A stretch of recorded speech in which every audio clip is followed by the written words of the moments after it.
Good morning, everyone. I am so pleased to welcome you all to NINR's Director's Lecture on Social Determinants of Health. Before we get started, I'd like to remind everyone that today's lecture will be recorded and made available through our website, ninr.nih.gov. Today's event is the first in a series of webinars that we are hosting to provide an in-depth look at each of the research lenses in our 2022-2026 strategic plan, which we launched in May of this year. So I am excited to tell you a little bit about it, but first, a couple of housekeeping notes. Next slide, please. So before we get started, I would like to remind you that today's lecture will be recorded, as I said, and made available on our website. Closed captions are available and may be enabled at the bottom of your screen. Next slide, please. So at NINR, we're committed to leading nursing science to solve pressing health challenges and inform practice and policy, optimizing health and advancing health equity into the future. Our mission statement reflects our belief that nursing research is the key to unlocking the power and potential of nursing. And our strategic plan describes how we want to leverage the strengths and unique knowledge and perspectives inherent to the discipline of nursing to the benefit of all people. Next slide. The plan includes 5 research lenses that we think will help push nursing science forward to innovate, think bigger, and greatly increase our impact. When we say lens, we're describing a perspective through which to examine a health challenge. The lenses in the strategic plan are health equity, social determinants of health, population and community health, prevention and health promotion, and systems and models of care. Next slide. Today's webinar will focus on the social determinants of health research lens. This lens recognizes that nursing research is needed, that identifies and develops interventions delivered at the right place and the right time to target social determinants of health, building on NINR's ongoing investment in this area. Research through this lens aims to discover creative solutions powerful enough to address upstream and midstream causes of health. Next slide, please. So through this webinar series, we aim to help nursing researchers better understand and apply NINR's research lenses to their own work. We have 3 learning objectives for the series. First, we want to provide a forum for discussion on how nursing research can help address our nation's most pressing health challenges. Second, we want to provide examples that illustrate the possibilities for scientific inquiries through NINR's research lenses. And third, we want to discuss practice and policy implications of nursing research through each of the NINR lenses. You can use the Q&A module to ask questions at any time during the webinar. We'll hold the questions though until the end and try to get in as many as possible. We're pleased to be offering continuing education credits for today's webinar. Stay with us at the end for more information and the QR code to scan for to obtain your credits. Next slide, please. So I am delighted that we have 2 distinguished speakers with us today to talk more about research through the social determinants of health lens and implications for practice and policy. Our first speaker is Dr. Vincent Guilamo-Ramos, Dean and Distinguished Professor of the Duke University School of Nursing and Vice Chancellor of Nursing Affairs at Duke University. He is also the founding director of the Center for Latino, Adolescent, and Family Health at Duke University. Dr. Guilamo-Ramos is a nurse practitioner, dually licensed in primary care and psychiatric mental health nursing. Widely regarded as an expert, scholar, and leader in adolescent and young adult sexual and reproductive health promotion and the social determinants of health, Dr. Guilamo-Ramos' research has been funded for 2 decades by the National Institutes of Health and various other federal agencies. His research focuses on the role of families in promoting adolescent and young adult health among Latinos and in other underserved populations, with a special focus on mitigating the mechanisms through which social determinants shape health outcomes and inequities. Our second speaker is Dr. Brian Castrucci, President and Chief Executive Officer of the Beaumont Foundation. Dr. Castrucci has built the Beaumont Foundation into a leading voice in health philanthropy and public health practice. He is an award-winning epidemiologist with 10 years of experience working with health departments of Philadelphia, Texas, and Georgia, and brings a unique perspective to the philanthropic sector that allows him to shape and implement visionary and practical initiatives and partnerships, and bring together research and practice to improve public health.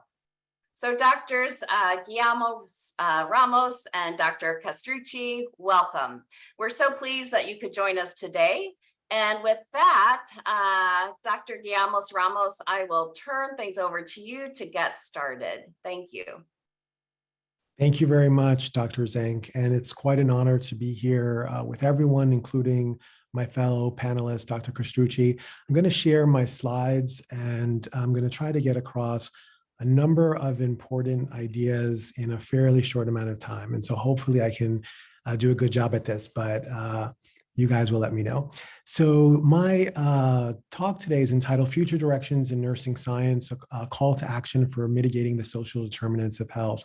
And I think that if I'm successful, there are actually 2 things that I'm hoping to do. First and foremost, to really stimulate a discussion around some of the ways that the nursing profession, that nurse scientists can really think about the new strategic plan, which I personally think is terrific, and some potential scientific areas that are sort of really opportunities for us to advance health equity. And then in a more personal way, I'm hoping to really highlight what I see as an important moment in time where we, as a profession, as nurses, should be thinking about building on what we've done and all of the terrific work that has occurred in the nursing profession. But in my view, it's a call to action. And if I'm successful, I hope that I'll be able to communicate that in my comments. There are a couple of things that I'm planning in my presentation. You can see on the slide, but I'm going to spend a very short amount of time just talking about the current dynamic context that we're in terms of healthcare delivery, but with a particular emphasis on health equity. I'm going to very quickly review all of the terrific research that has happened on social determinants of health, but with a particular lens towards what does that research mean and what are the principles and perhaps potential strategies that we can adopt moving forward that in my view represent a paradigm shift. And then I'm going to hopefully apply that to an actual example that I'm currently working on now as part of the Radix Up initiative. So undoubtedly, there have been major large-scale transformative events that have impacted our country, particularly over the last couple of years, but they've actually been going on for quite some time. And some of these things represent new challenges like the COVID-19 pandemic, but a number of them represent more ongoing chronic issues that we face as a nation. And you can see here, I'm just going to illustrate a couple, that certainly we're experiencing demographic shifts, we're grappling with climate change, issues of migration, structural racism, widening inequality. There's been lots of talk about inflation, and many of us have experienced sort of how our dollar is being stretched to actually meet many of our needs. The growing substance use and mental health epidemic in the country, these are all things that we're facing, and they have important implications for how we think about health equity and how social determinants play an important role.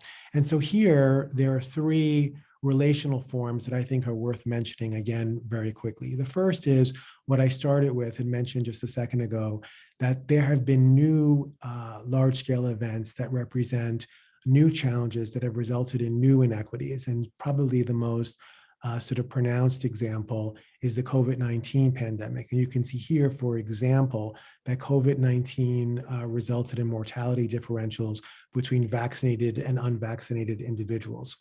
But what also is true is that some of these large-scale transformative events that we're facing right now, they actually expose chronic inequities, things that have been happening in our country, and for that matter, across the globe, for a very, very long time. And what's being depicted in that second relational form is that the COVID-19 epidemic had a disproportionate impact on communities of color. And again, we know that those communities have historically been the places where many inequities have had the largest impact. There's also been this interesting relationship that I'll call that third relational form, where the three is on the right-hand side of the slide, a synergistic relationship. And here, there are sort of challenges that we've had. For example, sort of use of substances. And in this example, I'm particularly referring to opioids. And there have been record increases in overdose deaths during the COVID-19 pandemic. And so again, the idea is that there have been direct new challenges. There's been awareness of historical challenges and inequities, and there's been some synergistic or amplification of more than one particular health inequity. In preparation for today, I and my research team, we worked on sort of reviewing the literature. And I'm smiling because as a professor, this is sort of my natural place that I return. And you can see here that in PubMed, we did a search of using the term social determinants of health. And what you can see is that roughly 16,600 or 16,700 articles were identified. And really what was striking to me is that the first paper that I could find was back in 1961. So again, SDOH not being necessarily a new concept to us as nurses, but also to others outside of the nursing profession. But what was really striking was that in 2010 to now, there was a rapid escalation of scholarship and research that was specifically identifying social determinants of health. And so part of what I'm going to present in my subsequent slides from 2010 to now, what does that research suggest? What does it really provide in terms of thinking about where we should go looking forward? I think it's important to mention, and for this audience, no surprise and really a review, but social determinants of health account for 80 to 90% of modifiable contributors to health outcomes. They are huge, they are important, and they are certainly someplace where the nursing and other health professions need to focus. I'm happy to just report, and we all know this in the nursing world, that there's been much attention to social determinants across many national organizations. I think the most pronounced is probably the Future of Nursing report, but certainly equally exciting have been the ANA, the American Academy of Nurses. I think Dr. Zhang referenced the National Institute of Nursing Research, the terrific strategic plan. This is the time for nursing to really think through social determinants of health. I think what's also true is, despite all the successes that we've had in nursing, and again, this is not a new concept for us in our profession, but we're building and thinking about how we can amplify our efforts. The truth is that more than half of Americans already have a chronic disease, and the proportion with 2 or more chronic diseases is increasing. Since 2014, US life expectancy has stagnated or declined, and more than half of US adults delayed or skipped care due to costs last year. These are just some very high-level examples that illustrate, despite our increased attention, that really achieving health equity is something that has not come to fruition. What's also interesting, in preparation for today, I was reading a recent article that was published in Deloitte Insights. And you can see here that without progress in chronic conditions, the cost of health inequities is projected to triple by 2040. And so right now, the cost of inequities today is about $320 billion. But if we project out to 2040, you can see the cost of inequities being 1 trillion. And this 1 trillion number actually speaks to the actual cost of the inequity. And so not the total cost of care, but the money that we will spend because we have not addressed sort of the communities with greatest need and the ways in which those chronic conditions are inequitable, and they represent really preventable health outcomes. This slide is saying something that I feel very proud to convey, and I also realize that most of us are aware of this, but the nursing workforce, we are central to achieving health equity. We are central to thinking about a paradigm shift, and we are central to doing the nursing research and practice and changes in our academic programs in how we train nurses to really help our country to achieve health equity. I want to spend some time talking about what I've called the paradigm shift. And to do that, I'm going to focus on some of that literature and kind of highlight a couple of things. But right before I do that, I think it's important to recognize that we are at a really terrific point. One example is that HHS and Healthy People 2030, there is an overarching framework that focuses on SDOH. And you can see on the right-hand side some of the areas that are being targeted. And I think what's exciting about this is that it certainly is moving SDOH increasingly into the way we think about health in our country. But what's also true is that when I've looked at the literature over that 10-year period from 2010 to now, that sort of 10 to 12-year period, a couple of things jump out. So one, I think there's been a conceptual evolution. Initially, I think there was sort of very little recognition of social determinants. There was just simply health outcomes. But over time and thinking through the onset of social determinants, starting with that 1961 paper, there was a recognition that social determinants shape health outcomes. But what was missing was an understanding of what those mechanisms are. What later emerged was a sense that the health outcomes represent a health disparity, and that a health disparity is often tied to systematic kind of disparities. And there was this notion of vulnerability. And so the literature started to reflect vulnerable individuals, vulnerable communities, vulnerable populations. I think what later evolved was this third relational form where we have a disparity that now is referenced as a health inequity. And what that health inequity refers to is this notion of there being social injustice. And there are processes that are unfair that are actually contributing to the disparity, which is now being viewed as an inequity. And I also started to see notions that vulnerability was being unpacked, and that rather than being vulnerable individuals or families or communities or populations, there was a sense that there were drivers that were impacting vulnerability. And so more on that in a little bit. So here, there's been an awful lot of work in the social determinant space. And in many ways, I'm going to do a disservice to that work because of time. But what I do want to get across is there are a number of landmark conceptual and empirical research studies that actually have identified across all of that work that was depicted from 2010 to 2022, 8 principles. And you can see them reflected on the slide. And I'm very briefly going to cover each. And so the first is principle number 1, that there are underlying causes beyond individuals that are driving health inequities. And so here we have distal factors or exposures that influence individual risk. There are also protective factors, and that these exposures and risk factors shape disease and health outcomes.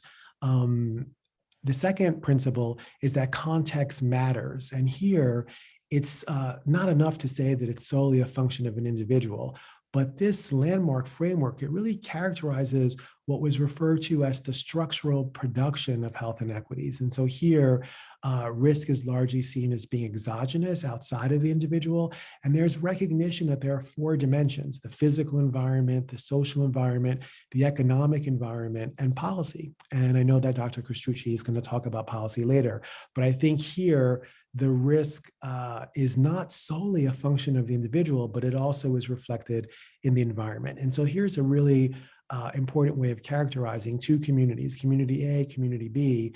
And if you think about those 4 dimensions of risk on the bottom, physical, social, economic, and policy, and think about them in relation to the sharks that are swimming in those pools, those sharks represent those 4 dimensions. And community B is certainly much riskier than community A. But any of us could swim in either community A or community B, but our outcome would be different depending upon the community that we're in. It's also important to recognize that context is not deterministic. And so contextual disadvantage doesn't mean that every single person in that context will have the same negative outcome, assuming that that context is one that is not, that is a negative one, that is not supporting one's health. And so there's recognition that there are sort of multiple levels. There's a micro level, a meso level, and a macro level, and that those three levels, that they interact in ways that they can reinforce risk, or they can actually weaken the effects of negative influences, or the opposite, strengthen the effects of positive health promoting influences. This is a great example. In this example, you have two swimmers, swimmer A and swimmer B. You can see that in this case, both communities, community A and B, have the same number of sharks, the same prevalence. But what is different is that in community A, there's a lifeguard and there's medical care, there are nurses, there's a healthcare system. Also, the individual's behavior in community A, swimmer A, is actually different. They stay on the shallow side of the pool, and therefore the outcome is different, despite the fact that there is the same prevalence of sharks and that the context is the same between community A and B. Below in community B, you can see there is no lifeguard, there is no medical care, there are no nurses, there is no public health workforce, and that the behavior may be different. In this case, swimmer B is actually swimming on the deeper side of the pool. And what's happening there, there's greater likelihood of coming into contact with a shark and therefore having a bite. Principle number 4 is that SDOH influences health across our lifetime. There's a life course perspective. And so you can see here that early life exposure, impacts what happens later on, and that there is an important spatial and temporal component, and that the life course framework suggests that the social, the economic, the psychological, and environmental influences that they accumulate over the course of our life, and they affect our behavior, they affect our mental health and our physical health. Biological embedding, very, very important work. A lot of this work being reflected in some of the research, actually a lot of the research that is being undertaken and has been undertaken in nursing. And so SDOH operates through biological embedding. Biological embedding is a process by which the social conditions, they initiate and they sustain biological changes that have short and long-term effects on physical health and well-being. And so social conditions, they alter biological processes, the epigenetic, the neurodevelopmental, the immune, the endocrine, the microbiome. They are stable and long-term, and they can alter biological processes that impact our health and well-being, our learning, our behavior over the life course. The social can be and is the biological. It's not simply that the social is the social. There's also principle 6, which is that SDOH operates intergenerationally, and there are 3 basic relational forms: from parent to child, multi-generationally within a household. So in this case, there's a family living in a household, and in that family, there are multiple generations, and that particular social determinant, let's say income inequalities affecting that entire family, sort of across the generation in that household. And then the transgenerational relationship, where it's not solely from parent to child, which is cross-generational, but there's actually multiple generations that consecutively experience that particular social determinant and then have the negative health outcome. There's also a principle that is focused on clustering and synergistic effects. And here the impacts of social determinants of health cluster, and they could interact synergistically. And so you can see here that a syndemic is defined as 2 or more clustered epidemics that interact in ways that they can reinforce one another. There can be biological synergism. A really, really good example is sort of inflammation that's due to STIs and how that facilitates the transmission or acquisition of HIV. Or there can be a socio-contextual synergism, which really the increased risk of a given outcome, for example, sexual HIV acquisition among a particular population, individuals who use substances, can be due to sexual behavior. The main point here is that SDOH may operate through both biological and socio-contextual synergisms. There's also the eco-social framework, and here what's being expressed is that social injustices, including structural racism, shape the impact of social determinants of health. And here, your social positioning, who you are, you're a Latino gay man with a disability, that intersectional identity impacts social processes that then can result in health inequities. And again, any of the sort of biological or social exemplars relate to this eco-social framework, that way in which that process is shaping the health inequity is either through the biological embedding or through the social process. So how do we pull all of this together? So this is a framework that I've been working on with a group here at the Duke University School of Nursing.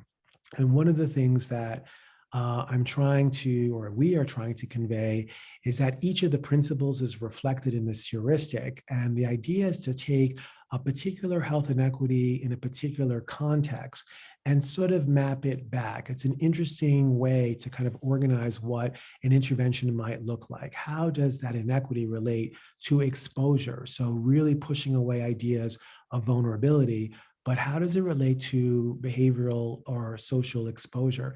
How does it relate to susceptibility, which is really a biological concept? Notions of resilience, despite all the adversity, how can individuals, families, communities thrive? Is there a science of resilience? How do we think about things at multiple levels, at the micro, meso, and macro? And how do we consider them in context, the family context, and across the life course? And so I'm going to give an applied example, and then I'm going to wrap up, and hopefully I've been successful at conveying some important thoughts. And so one of the products that I'm currently working on is an RCT along with another investigator, Holly Hagan. So both Holly and I are both nurses. We serve as multiple PIs on this randomized clinical trial. And it's part of the Radix Up initiative, which is a national large-scale effort to really respond to the COVID-19 pandemic in our country. We developed a nurse-led model of care that was designed to mitigate specific health inequity, COVID-19 testing and vaccine uptake in the South Bronx, which at the time was experiencing really devastating diagnoses, hospitalizations, and deaths. And we compared our nurse-led model to the standard of care, which is what was happening in the Department of Health and in the actual healthcare system in the South Bronx. What you can see here is what I just shared, that the highest rates of COVID-19 hospitalizations and deaths of any New York City borough is in the Bronx. And this happens to be the community that I was born and raised and have spent most of my life. So it had really personal and also professional meaning.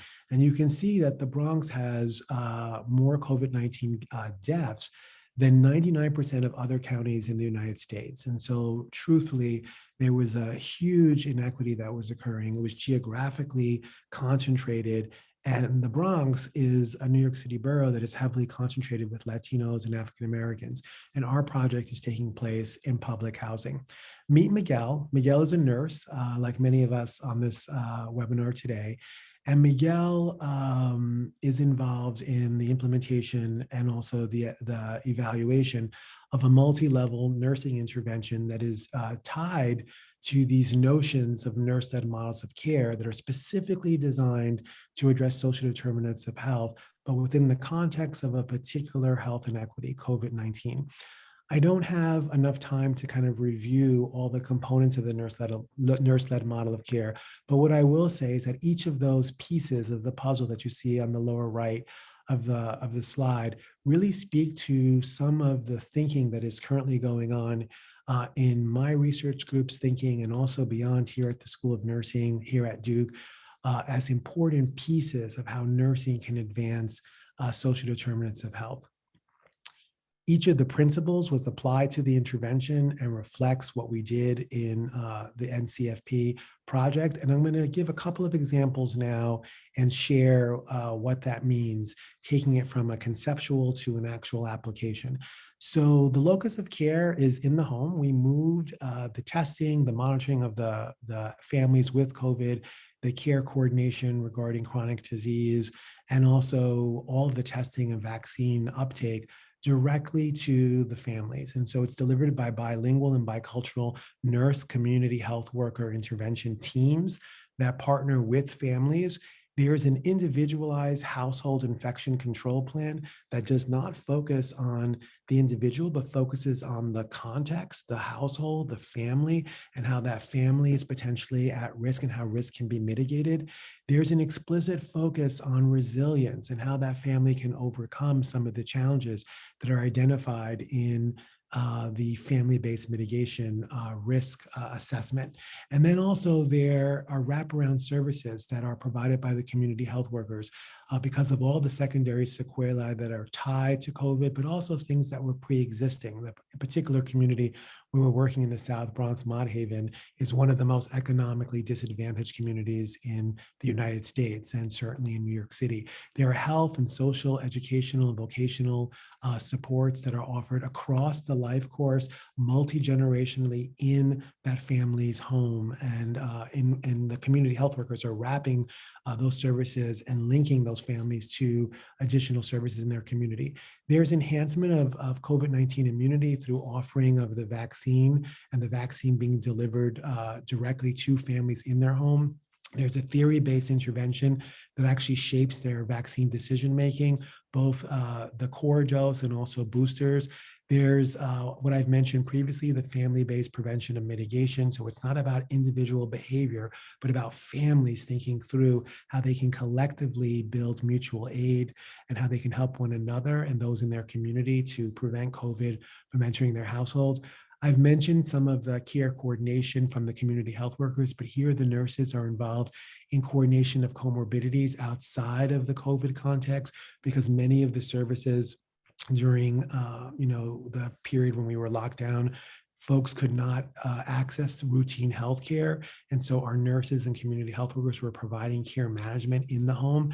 And there's also a collaborative sort of approach that is about families, community health workers, and nurses. And rather than focusing on building trust, the team focuses on how we as a team can convey trustworthiness. I wish I had more time to relate each of these components back to the principles. The circles that you see on the slide, they map back to the principles that were highlighted in the literature review. And what I'm trying to suggest is that NCFP really is an applied example of many of the concepts and ideas that I've laid out in the previous sections of my talk. A couple of pictures to show the community health workers, the nurses, and the families in action. I think this makes me smile because it's my home community, and it's also me with others, nurses and community health workers and families working to solve real health issues in our communities.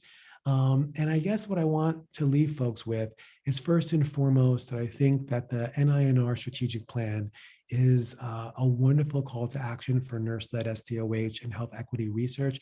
This is our time. This is the time to move away from beyond simply characterizing inequities, but to truly think about how we can mitigate, how we can prevent.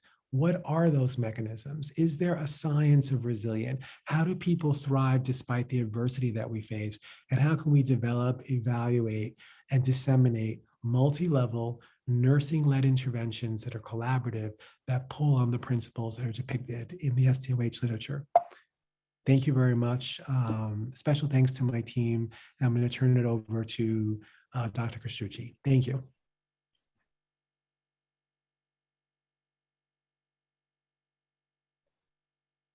Thank you so much, Dr. Guilamo-Ramos. That was just a terrific talk and a very quick talk. So appreciate you fitting in so much very helpful information in a short period of time. Certainly an important aspect of the new strategic plan is ensuring that nursing research informs both practice and policy. So I can think of no one better positioned to discuss the policy implications of social determinants of health than our next speaker, Dr. Castrucci. The floor is yours.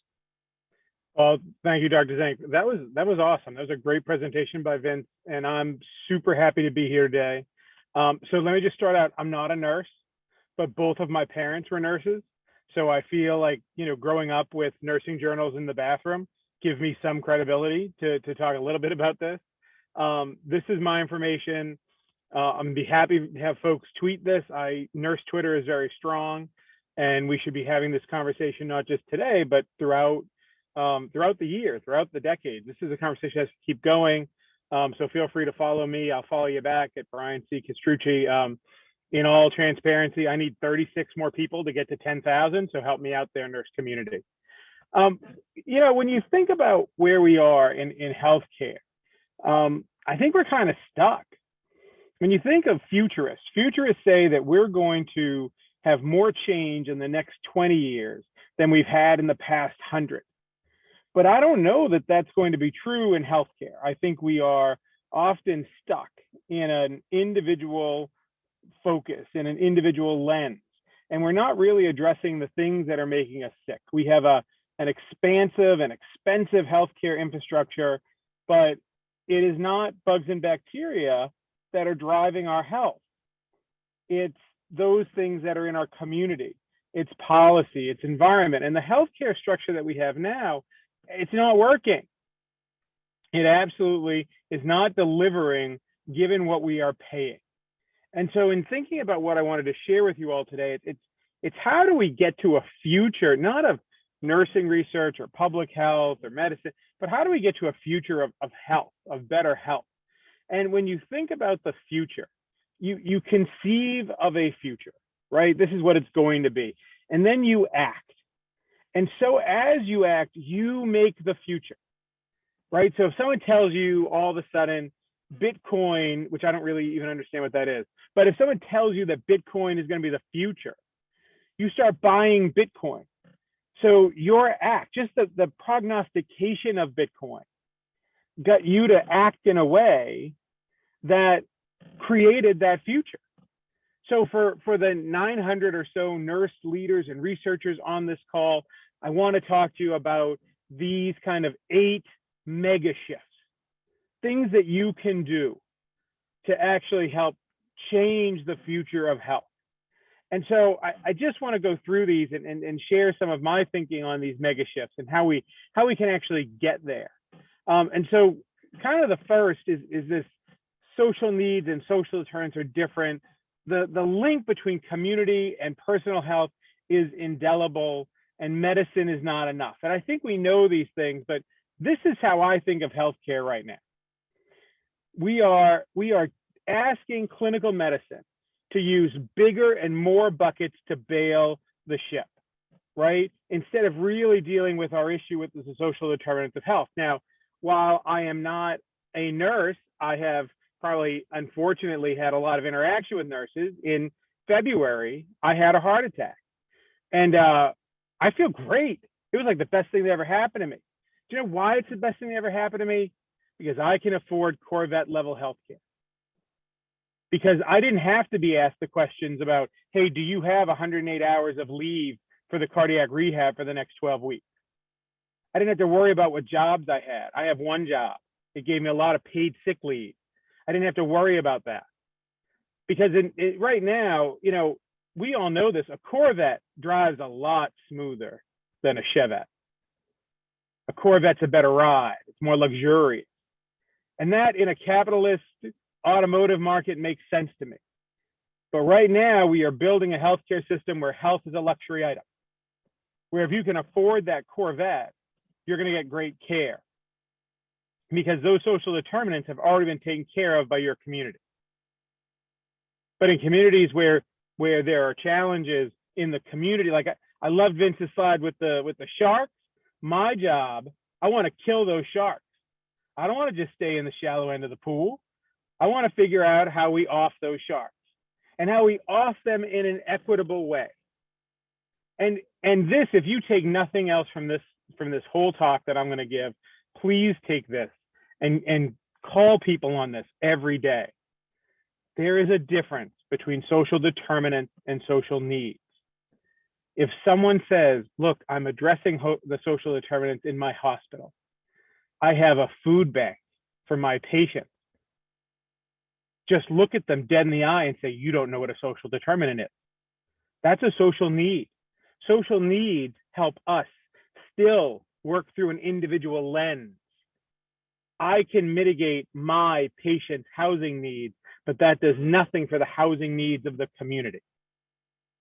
We need to understand that the only way to really get to social determinants is to think through a policy lens, a community lens. So this is something I call the health investment opportunity framework.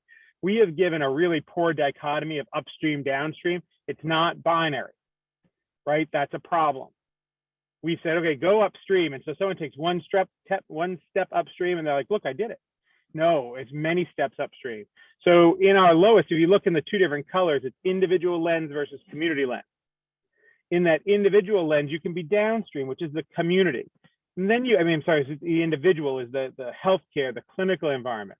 Then midstream is that non-medical social needs. Then we could even get to individual level policy, individual upstream, where we talk about something like the earned income tax credit, which is still something I get as an individual and I have to actually get, but there's a community accrual there, but it's still the individual lens. Then let's talk about community.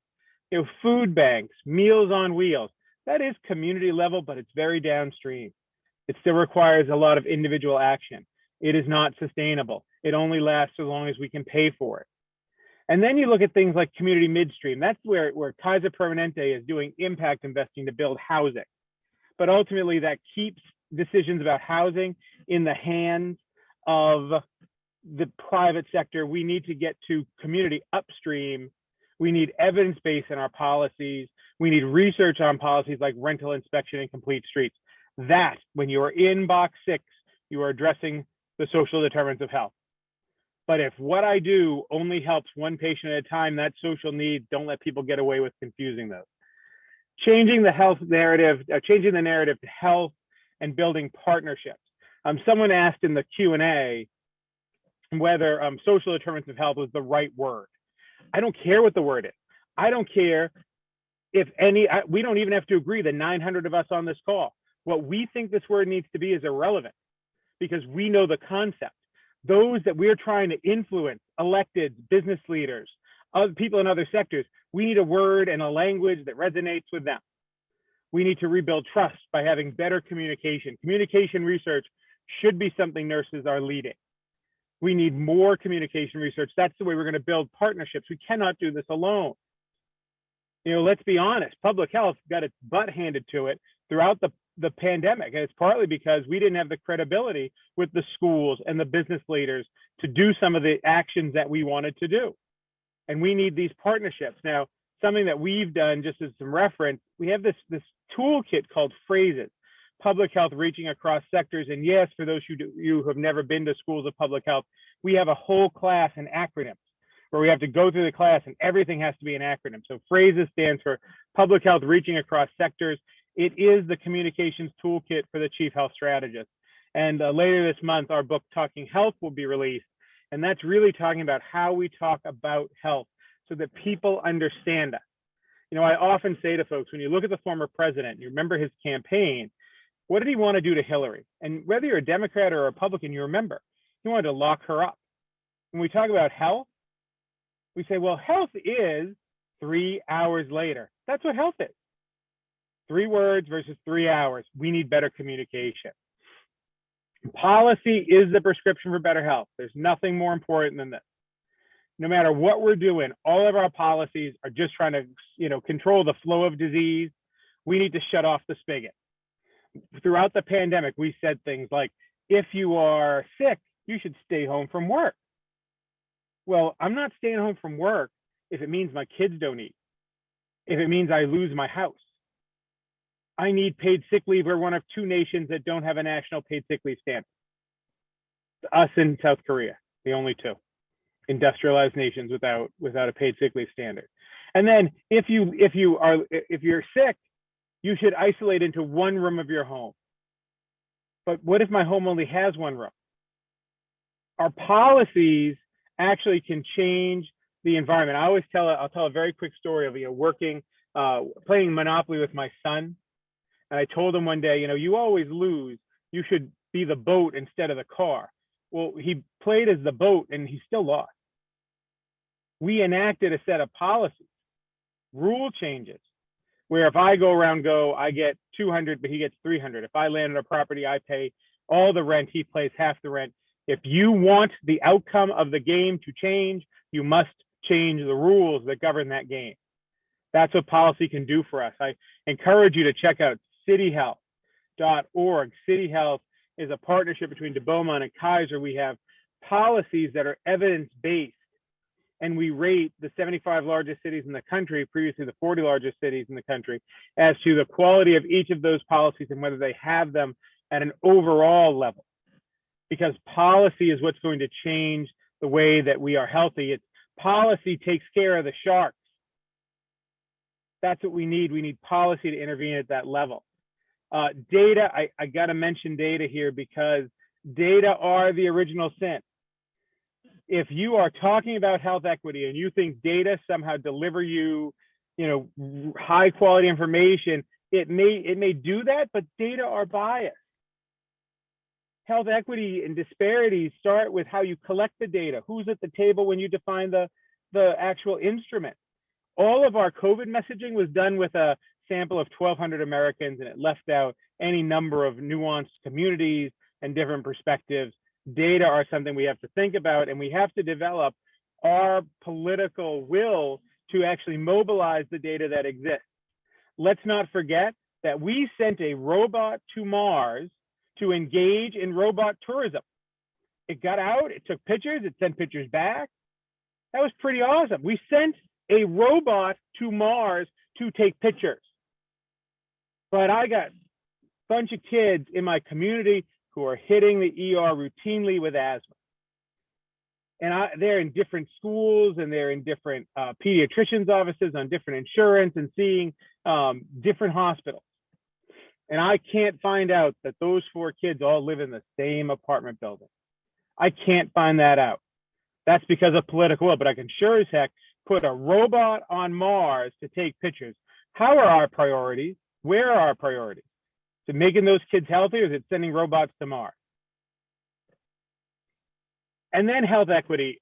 Health equity cuts all of this. Hopefully you've seen the new updated 10 essential services of public health. It centers health equity. It's in our data, it's in our policies. We have to be very thoughtful. When you look at health policy and equity, why was it so easy to take smoking out of public housing developments, but not so easy to get smoking out of casinos? But do you think that had something to do with power and equity? So we have to think about equity, not saying the word, we work on health equity. We need to have an operationalization of what that means. What are we actually doing? And we need to make sure that our researchers are diverse. And I'm sure, National Institute of Nursing Research is thinking about this. How do we diversify our PI, the universities that get our money? How do we make sure that they are paid? How do you get extra points in your application when you are paying community members to bring their expertise, not just putting them on some sort of panel where they are unpaid and are giving volunteer services, pay people for the expertise that they bring. And remember that when we talked about COVID was the match, but we in this country provided a whole lot of kindling. That's why we have not fared as well as so many other nations, because we have been stacking for centuries. These sticks in COVID lit that match. Love you to check out Healing Through Policy. This is something that we worked on with the American Public Health Association and the National Collaborative for Health Equity. And these are policies that advance racial healing. Because you can't, if you're with a fish tank, you can't just deal with the fish. And every so often you have to change the water and clean the tank. Policy does that. There are policies that cities, now that they've all made great declarations, CDC made a great declaration, racism's a public health crisis, but short of that going on a t-shirt, they've done very little else. Policy can advance racial healing in our nation. I wish, I'm like Captain America on this stuff. I could do this all day, but hopefully we've left some time for questions. You all, nurse leaders, nurse researchers, it's on you to help us get to these mega shifts in our thinking and in our actions. Thanks everybody for giving me some time today. This was really enjoyable. Thank you. Thank you so much, Dr. Castrucci. That was excellent. And thank you both for the really inspiring talks. Really, really appreciated it. So let's start with questions, and we will get to as many as we can. So the first one let's start with is for you, Dr. Guilamo-Ramos. This is currently healthcare research is often focused on measuring outcomes at the individual level. This can result in ascribing blame to the individual for poor health rather than the meso and macro factors. So how can we incorporate measures that influence of nurse-led interventions at those higher levels? So they'd love to hear you talk about measurement of nurse community health worker trustworthiness. Was this conceived as a way to measure efficacy of the intervention at the level outside of the individual? So hopefully I did okay conveying the question. Sure. So I think that was a great question. And thank you, Dr. Zank, and the individual that asked that question. So I completely agree. My short answer would be to say that we do need measurement that's not solely at the individual level. But that is going to necessitate that conceptually that we're thinking through what is it that we're actually trying to measure, and how do we best align that conceptual sort of understanding to measurement at the appropriate unit of analysis. And so if that's a family, or that's an institution, or if that's in a community, that we then have measures that are precise, that they allow us to understand how some factor that is exogenous in the individual is actually shaping a health outcome. But we still, I would argue that we still need to understand also how individuals are perceiving and experiencing that exogenous factor, and that both of those things are true and will allow us to better understand the phenomena. Thank you.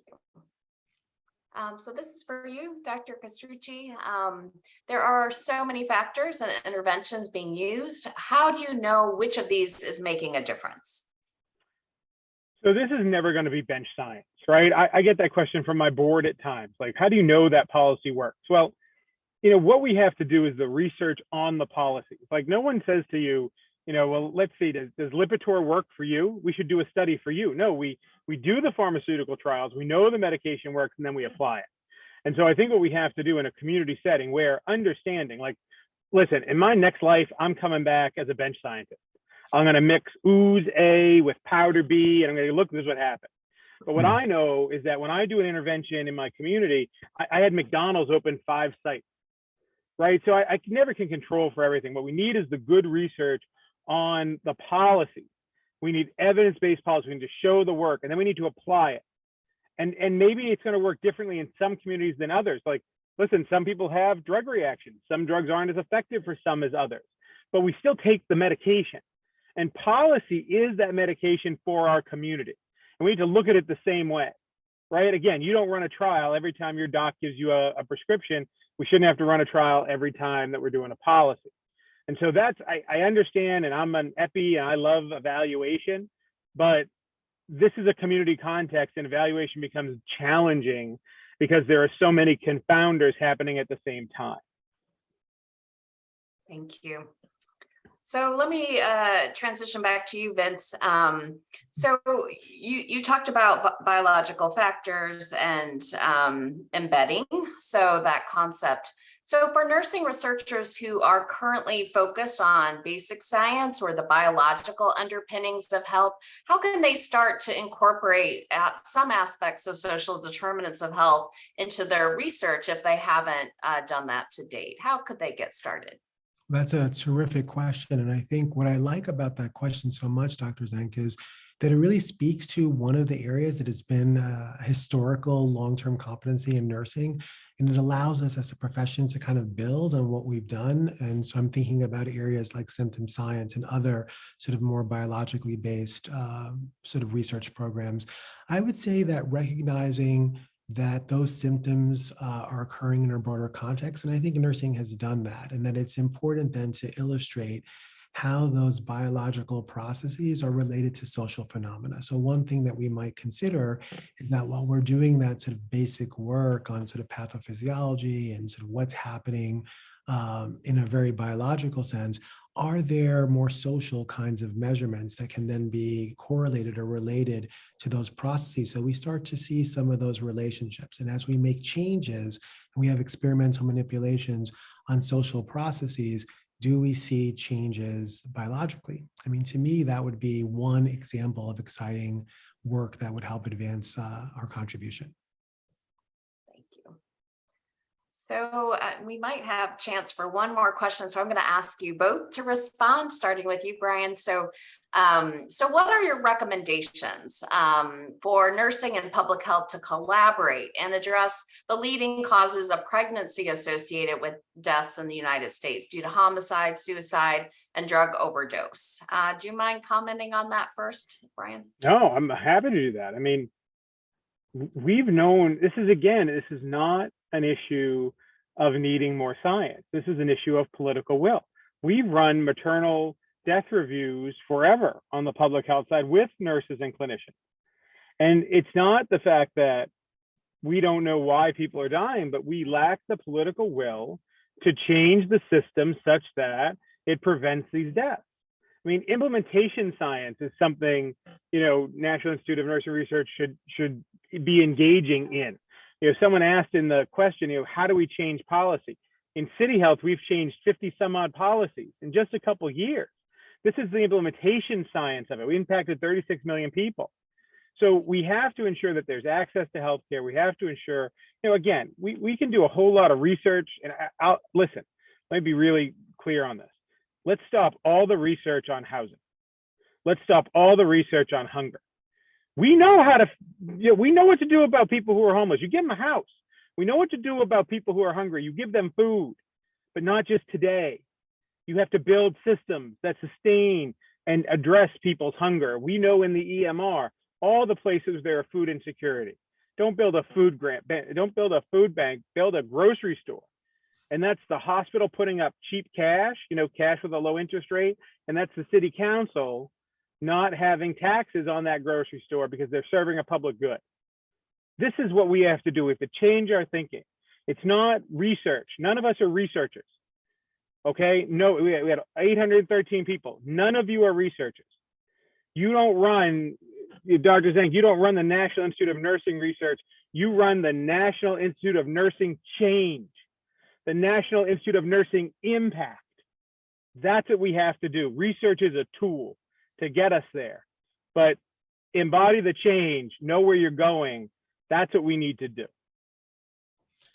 So really succinctly, I guess what I would say, I'll pick up on where Dr. Castrucci left off. I think first and foremost, Dr. Zenk, I would say that as nurses, we need to fully embrace, and I think many of us do, but I would like us all to do this, that we are the largest segment of the health and public health workforce, and that we have a contribution to nursing science, to practice, and to education, and that we should fully step into what is rightfully ours and be able to really lead in terms of shaping the agenda around achieving health equity.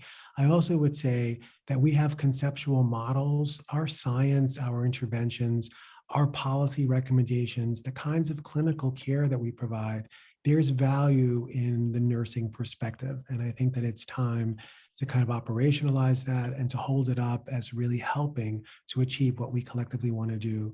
And then I would say, lastly, I do believe that there is lots of room for additional research, but that research will bend itself to addressing real problems in the community, in families, in contexts, and that will be responsive to what I see being the focus of the terrific NINR strategic plan, the challenges that are facing our society today and in the future. And so thank you very much for that.